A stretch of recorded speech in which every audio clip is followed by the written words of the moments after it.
ओम शांति। आज 24 जून 2021 मातेश्वरी रिवाइज 27/6/1964। मातेश्वरी जी के पुण्य स्मृति दिवस पर क्लास में सुनाने के लिए जगदम्बा सरस्वती जी के मधुर महावाक्य। गीत है आज का, छोड़ दे जग से नाते। अगर हम जग से नाते ही छोड़ दें तो फिर जग काहे के लिए है। अगर नाते ही तोड़ने की बात है तो फिर यह संबंध बनाया ही क्यों। पति पत्नी, बाप बेटा, राजा प्रजा आदि आदि अनेका अनेक जो संबंध है यह सब भगवान ने रचे हैं, ऐसे कहते हैं ना।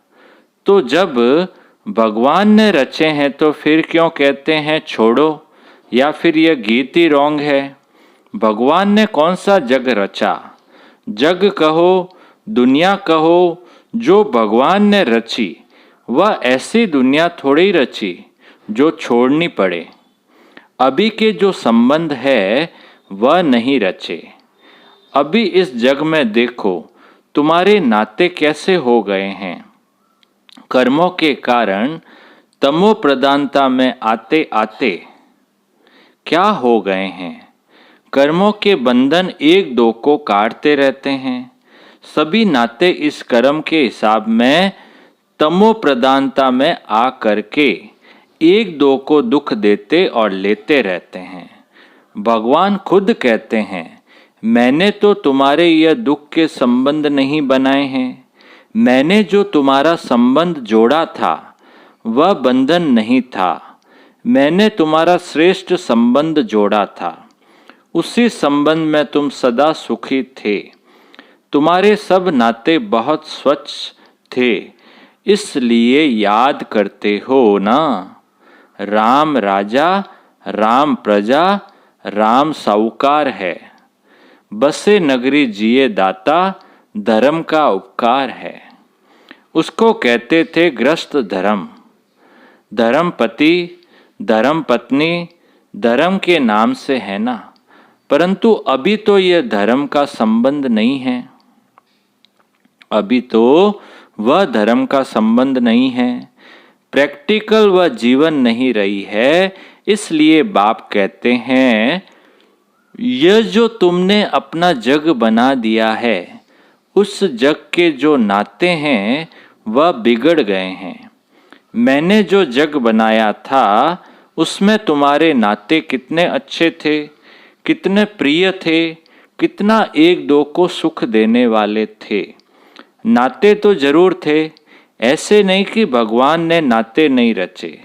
नाते तो थे, लेकिन वह नाते कर्म के बंधन के बिना थे। इसलिए उन्हों को कहा जाता था जीवन मुक्त। जीवन में इस कर्म के बंधन दुख से मुक्त थे, इसलिए उनको कहते थे जीवन मुक्त। अभी तुम्हारे नाते जीवन बंध के बन गए हैं, इसलिए कहते हैं अभी उससे छुटकारा कैसे हो। बाप कहते हैं उससे नाता तोड़, एक मेरे से जोड़। यह एक ही लास्ट की जीवन तुम मेरे हवाले करो। मेरे हवाले का मतलब है जैसे स्त्री पति के हवाले, पति स्त्री के हवाले, बाप बेटे के हवाले, बेटा बाप के हवाले। यह तो प्रैक्टिस अच्छी तरह से है ना। मैं कोई तुम्हें नई बात नहीं कहता हूँ। कैसे कहें, क्या करें, तुम यह भी प्रश्न पूछ नहीं सकते हो। तुम अपनी जीवन एक दो के प्रति देते आए हो। क्या तुम अपने बच्चों के प्रति अपनी जीवन नहीं दे बैठे हो। अपना तन मन धन जो भी कुछ है तुम उन्हीं के प्रति तो बना के बैठे हो ना। अपना अपना तो करते हो ना। सारी जीवन उन्हीं के प्रति लगा देते हो। तो मैं तुम्हें कोई नई बात थोड़ी कहता हूँ कि यह सब मेरे हवाले करो। जैसे अभी तक एक दो में करते आए हो, ऐसे अभी कहता हूँ तुम मेरे बनो। फिर मेरा बन करके उसे ट्रस्टी बन संभालो। तुम भक्ति मार्ग में भी कहते आए हो, भगवान यह सब तेरा, मैं तेरा, परंतु तेरा किया नहीं, सिर्फ ऐसे ही कहा कि तेरा। तेरा भी मेरा, मेरा भी तेरा, तेरा भी मेरा, मेरा भी मेरा, ऐसे ही सब करते थे। लेकिन अब वह ठगी तो नहीं चलेगी ना। तेरा भी मेरा तो मेरा भी मेरा नहीं, अब यह तेरा मेरा खत्म करना पड़ेगा। अभी मैं तेरा तो उसमें सब आ गया, बस मैं तेरा। बाकी ऐसे थोड़े ही हैं कि उनका भी मेरा, अपना भी मेरा। ऐसी ठगी करने का क्या फायदा, क्योंकि हम ही अपने को ठगेंगे, उस परमात्मा को तो कोई ठग नहीं सकता। पहले कैसे कैसे ठगी करते रहे, लेकिन ठगते ठगते खुद ही दुखी अशांत बने हो, क्योंकि धोखा तो तुम ही खा रहे हो। इसलिए अब बाप कहते हैं वह सब छोड़ो, देह सहित सब संबंधों से बुद्धि हटा करके अभी मेरे से जोड़ो, फिर अपनापन नहीं रहेगा। अभी तक मेरा मेरा कहते दुखी होते रहते हो, फिर बुद्धि उधर जाती है तो कहते हो क्या करूं, कैसे करूं। अगर तुम किसी में लटकेंगे तो नतीजा क्या होगा। यह मोह जो है ना, इसके कारण तुम दुखी बन पड़े हो। इसलिए बाप कहते हैं तुम इस जग के नाते तोड़ करके अभी मेरे बनो। तो यह जो तुमने अपने देह के बंधन, जीवन के बंधन बनाए हैं, उनसे निकल करके अभी मेरे बन जाओ। फिर मैं कोई तुम्हारे साथ जन्म जन्म थोड़े ही चलता रहूँगा, नहीं, अभी मेरा तुम्हारे से काम है बस। फिर तो तुम आत्माएं आपस में सदा काल के सुख में चलती चलेगी, तो तुम्हारे दुख के बंधन काट करके सुख का संबंध बना देता हूँ। फिर तुम ही आपस में दुख सुख भोगेंगे। अभी देखो तुम कितने बिगड़ गए हो, इसलिए दुखी होते हो। फिर मैं तुम्हारा बिगड़ा हुआ सुधारता हूँ, फिर तुम ही सुखी रहेंगे। मैं थोड़ी जन्म जन्म तुम्हारे साथ चलने वाला हूँ, मैं तो सिर्फ तुम्हारी बिगड़ी को संवारने के लिए कहता हूँ अभी मेरे बनो। सो भी क्यों कहता हूँ, क्योंकि मेरे फरमान पर चलने से तुम्हारे लिए सब सहज हो जाएगा। मैं तुम्हें ये सहज युक्ति देता हूँ, तुम प्रैक्टिकल में मेरे होकर के चलो तो यह युक्ति काम में आवे। जैसे कोई किसी के गोद का बच्चा होता है, फिर उनका ही नाम प्रैक्टिकल चलेगा ना। ऐसे तुम भी प्रैक्टिकल मेरे होकर के चलने से तुम्हारा ही भाग्य बनेगा। बाप तो बड़ी सीधी सहज एकदम सिंपल बातें बतलाते हैं, उसे भी देखो कोटों में कोई धारण करने वाले निकलते हैं। बाप कहते हैं इस छोटे से संगम युग में तुम्हारे देश, इस कॉर्पोरियल दुनिया में तुम्हारे लिए ही आया हूँ, तो कम से कम जितना टाइम है उतना टाइम तो कुछ हमारा ख्याल करो। बाबा के बने हो तो कम से कम इतना टाइम तो शुद्ध रहो, फिर तो तुम्हारी ऐसी प्रारब्ध बन जाएगी जो तुम्हें उस दुनिया में मेहनत नहीं करनी पड़ेगी। अभी थोड़ी मेहनत की बात है, अभी तुम कैसे भी करके मर मिट करके भी पवित्र रहने की प्रतिज्ञा करो, अपनी दृढ़ता रखो, अपनी धारणाओं में रहने का पूरा प्रयत्न करो। बाप तुम्हें साफ साफ बतलाते हैं तुम सिर्फ इतने थोड़े टाइम के लिए यह मेहनत करो, मैं तुम्हें और कोई मेहनत नहीं कराता हूँ। तुम्हें जितना मिलता है उसकी भेंट में कोई मेहनत ही नहीं है। अभी घी के घड़े मत बनाओ, यह करूँगा वह करूँगा, दुनिया क्या कहेगी वह क्या कहेंगे। अरे दुनिया क्या कहेगी छोड़ दो इसे, अभी यह दुनिया ही जाने वाली है, लेकिन उन विचारों को ये पता थोड़ी है। इसलिए बाप कहते हैं यह मत सोचो, अब तो मौत सामने खड़ा है, अब तो मौत सामने खड़ा है।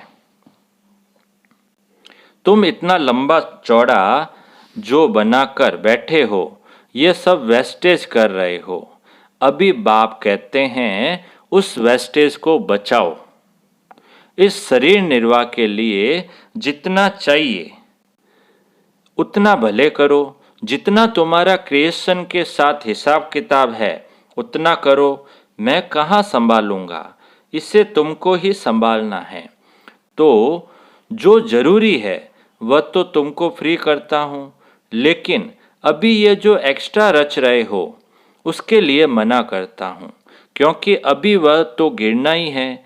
क्यों अपना फालतू समय गवा रहे हो? इन फालतू के झंझटों से ही तुम दुखी हुए हो। उन झंझटों से तुम कैसे छूटो वही तो तुम्हें बतलाता हूँ। फिर भी बैठ करके अनेक बहाने लगाना यह कहाँ की रीति है। फिर बाप भी कहते हैं कि देख लेना, अभी अगर मुझे सीधी अंगुली नहीं देते हो, हाथ नहीं देते हो, तो फिर मैं ऐसे नाक पकड़ के ले चलूँगा। नाक पकड़ेगा तो फिर दम घुटेगा, फिर दुख होगा, सजाएं खानी पड़ेगी ना। इसलिए कहते हैं अभी हाथ में हाथ देकर सीधा चलने का टाइम आ गया है। अगर सीधी तरह से नहीं चलेंगे तो फिर मेरे हाथ में तुम्हारा नाक भी तो आएगा, फिर देख लेना। फिर उस समय कुछ नहीं हो सकेगा, न कुछ कर सकेंगे। इसलिए बाप कहते हैं बच्चे, अब तुम मेरे हो करके, मेरे पास आ करके, मेरी बातों को सुन करके अगर फिर भी कुछ नहीं किया तो उनके लिए बहुत कड़ी सजाएं हैं। इसलिए जिन विचारों को पता नहीं उसकी तो बात अलग है, बाकी जिन्हों को पता है, जो बैठ के सुन के फिर इन्हीं बातों में गफलत की, तो उनकी तो खैर नहीं। जैसे 10 गुना फायदा वैसे 10 गुना नुकसान होगा। तब कहते हैं अपने नुकसान को, घाटे को अच्छी तरह से समझो, अच्छी तरह से कुछ तो अपनी बुद्धि खोलो। अभी बाप से बुद्धि योग लगाएंगे तो ताकत मिलेगी। तो इन सभी बातों को समझो, भूलो मत। अभी यह जो समय चल रहा है इससे पहचानो, जरा आंखें खोलो, बुद्धि खोलो और समय का पूरा फायदा लो। अपनी पूरी तकदीर जगाओ। कहते भी हैं जैसा संग वैसा रंग होता है। इसलिए जिसमें अभी यह धारणा पूरी नहीं होगी तो माया के संग का रंग लग जाएगा।